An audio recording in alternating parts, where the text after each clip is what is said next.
Hi, my name is Delaney and I will be presenting on communication through advertising. The source that helped me create this presentation was Linkage Between Persuasion Principles and Advertising by Tito. We're going to start by going over the persuasion principles, which is how I will be discussing this presentation. Communication through advertising with the use of our persuasion principles. There are 3 persuasion principles we use in our everyday life, especially through advertising. They are ethos, pathos, and logos. Next, it is important to understand when and how to use each persuasion principle and what you want to do with each one. When advertising is how your business is communicating, you have to know which persuasion technique to use and when. And sometimes this means using more than one persuasion technique. You need to know what is important to your audience and why they would be interested in your product or service. What are their emotional triggers? What's the main message you need to tell them about your product or service?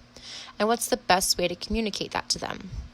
Once you have all of this information about your audience, you can then decide what the best persuasion technique to use is.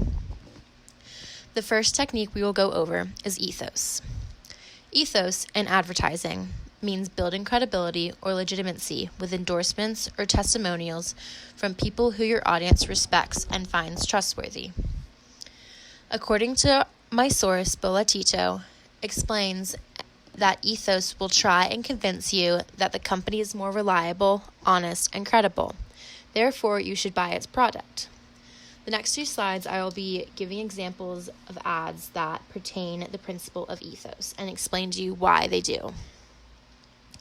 This first ad, with it bolded, "I hate peanut shells," is an ad saying that STIHL produces power tools for professionals, usually outdoor tools for landscaping. Hearing from a guy who uses the same tools to clean out the stadium the Dolphins play in, where thousands of fans dump all their trash, brings credibility to the brand.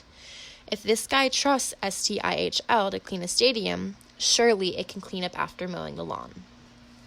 This next ad explains an example of ethos as well. It's the same thing as the last one. The state of Florida hires Chuck's company to keep the highways and byways free of swamp grasses. The way to do that? Go into the swamp. And he chooses STIHL as the trimmer to trim the swamp with that. That's a heck of an endorsement. So clearly, it gives great credibility to this brand to be used for each of these acts. The next principle we will go over is pathos. Pathos connects to your audience by evoking an emotional response.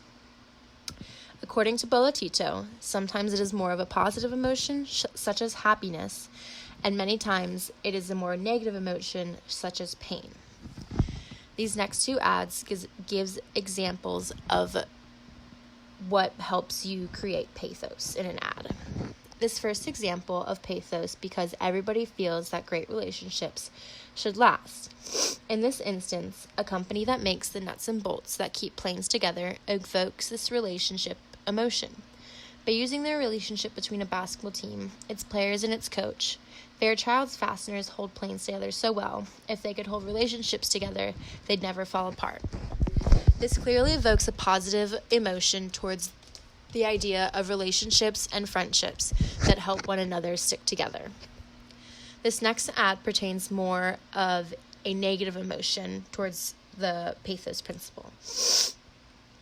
Help wanted, being in the ad, can mean many different things. In this instance, it's hoping to evoke empathy from readers and hopefully make them feel sad enough that they will help a charitable organization, Volunteers of America, raise money to help others. It definitely is clearly that it portrays a much more negative emotion with this younger, little, sad-looking girl in a more dim-lighted area sitting next to this help wanted sign.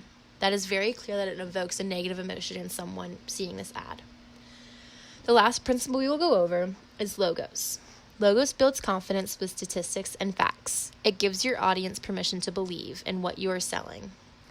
According to Tito, it appeals to logic or reason. These advertisements will give you the evidence and statistics you need to fully understand what the product or service does.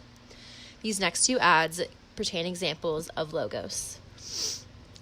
This first ad, you can clearly see that there are statistics in this. Propane heats water twice as fast as electricity, and propane hot water heaters can cost a third less to operate.